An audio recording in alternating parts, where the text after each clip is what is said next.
மனித நேயம் என்பது எல்லாரிடத்திலும் காணப்பட வேண்டிய ஒரு முக்கியமான குணாதிசயம். நேரடியாக இந்த மனித நேய செயல்களிலே ஈடுபட முடியாவிட்டாலும் தங்களுடைய பொருளாலும் இறைவன் தங்களுக்கு தந்திருக்கிற சகலவித ஆசீர்வாதங்களினாலும் இந்த பணிகளை தாங்குகிறவர்களும் மனித நேயம் உள்ளவர்கள் தான்.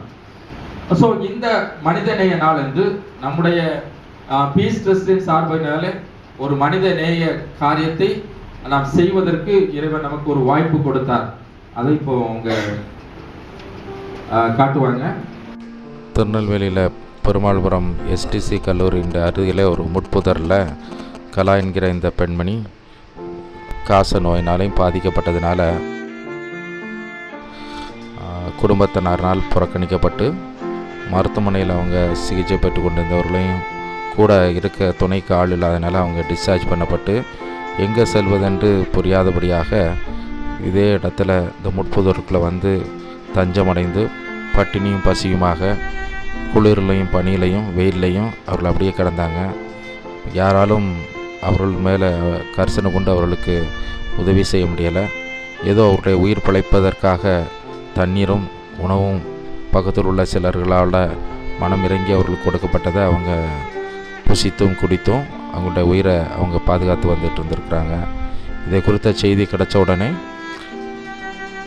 பீஸ் ட்ரஸ்டினுடைய கேர் சென்டருடைய பணியாளர்களும் பீஸ் ஹெல்த் சென்டரில் உள்ள பணியாளர்களும் பீஸ் ட்ரஸ்டினுடைய அசிஸ்டன்ட் டைரக்டர் ராஜ்குமார் அவருடைய தலைமையில் போய் அந்த பெண் இருந்த இடத்துல அவர்களை போய் பார்த்து நிர்வாணமாய் கிடந்த அவர்களை புதிய துணியை உடுக்க வைத்து மேலெல்லாம் சுத்தப்படுத்தி அவர்களை பீஸ் ஹெல்த் சென்டருடைய ஆம்புலன்ஸ் மூலமாக அவர்களை கொண்டு வந்து பீஸ் கம்யூனிட்டி கேர் சென்டரில் அவங்க கொண்டு வந்து சேர்க்கப்பட்டாங்க.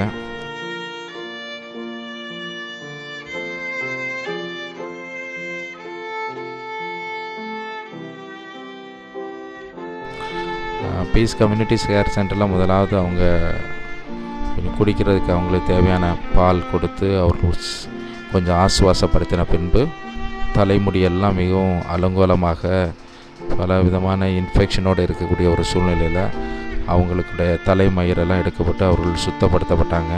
நல்லா குளிக்க வைக்கப்பட்டாங்க. மேலெல்லாம் நல்லா சுத்தப்படுத்தப்பட்டது. புதிய துணி அவர்களுக்கு கொடுக்கப்பட்டது. அதுக்கு பின்பு அவர்கள் வந்து மருத்துவமனையில் பெட்டில் அனுமதிக்கப்பட்டு அவர்களுக்கான சிகிச்சையானது ஆரம்பமானது.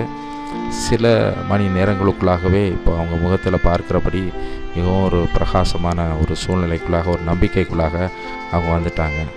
தொடர்ந்து இவர்களுக்கு நல்ல சிகிச்சை கொடுத்து இவருடைய சட்டத்தை ஆரோக்கியமாக்கி அடுத்து அவருடைய குடும்பத்தினரை கண்டுபிடித்து அவர்களோடு கூட இவங்களை இணைய வைப்பது தான் நம்முடைய நோக்கமாக செய்ய இருக்கிறோம். அடுத்து பழனி என்று சொல்லக்கூடிய ஒரு மனிதன். அந்த பழனி என்பவர் வந்து நம்முடைய அண்டை மாநிலமான பாண்டிச்சேரியை சேர்ந்தவர்.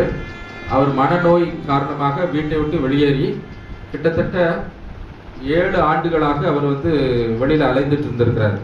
அவர் ஒரு மனநோயிலே இருந்த அவரை நம்ம கொண்டு வந்து நம்முடைய பீஸ் ஹெல்த் சென்டரில் வைத்து அவருக்கு தகுந்த சிகிச்சை அளித்து அவரிடத்திலிருந்து அவருடைய உறவினர்களை பற்றின செய்தியை கேட்டு அவங்க உறவினர்கள் அவரை தேடி தேடி அழுத்து போய் கிடைக்கலன்னு சொல்லி இறந்துருப்பாருன்னு சொல்லி இருந்துட்டாங்க. அதுக்கப்புறம் உறவினருக்கு தெரியப்படுத்தி நம்முடைய திருநெல்வேலி மாவட்ட ஆட்சித்தலைவர் அப்போது இருந்த பிரகாஷ் சாருடைய முன்னிலையில் அவரை வந்து அவருடைய சொந்தக்காரங்கிட்ட நம்ம ஒப்படைச்சோம். அடுத்து டாக்டர் புஷ்பலதா என்கிற ஒரு மருத்துவர். அவர் வந்து ஒரு டாக்டர், கண் டாக்டர். ஆனால் அவர் வந்து மனநோயாளியாகி திருநெல்வேலி பஸ் ஸ்டாண்டில் அவங்க மனநோயாளியாக அழைத்து கொண்டிருந்தாங்க. யாருக்குமே ஒரு டாக்டர் என்பது தெரியாது.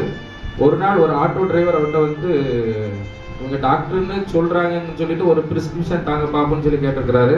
அவருக்கு உள்ள முட்டு வலிக்காக அவங்க அழகான ஒரு ப்ரிஸ்கிரிப்ஷனை கொடுத்துருக்குறாங்க.